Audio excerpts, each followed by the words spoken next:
Ramona Ferreira suffers from a chronic illness, which has her visiting the doctor at least once a week.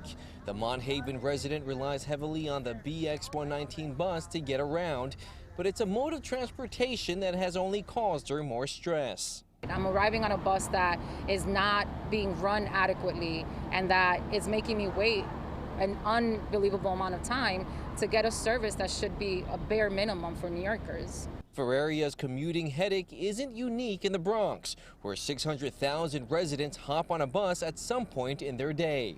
It's the reason why nearly 24 elected officials are calling on the MTA and Governor Cuomo to invest more in the borough's bus service as it moves forward with its Bronx bus network redesign, part of the agency's Fast Forward initiative.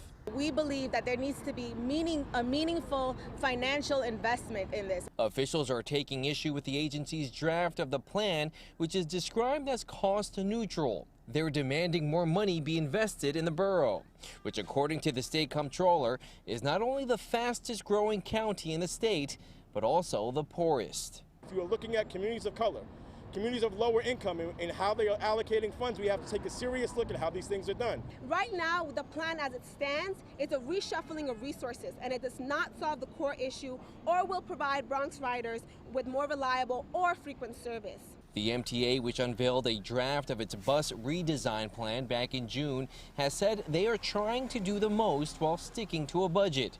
New York City Transit President Andy Byford telling Pix 11 in a statement, "We're committed to improving bus service in the Bronx, and we're absolutely willing to consider an increase in funding within the bounds of what's possible given our fiscal constraints, if that's what it takes." Another draft of the plan, which will incorporate new feedback from residents, is expected to be released next month. In the South Bronx, I'm Andrew Ramos, Pix 11 News.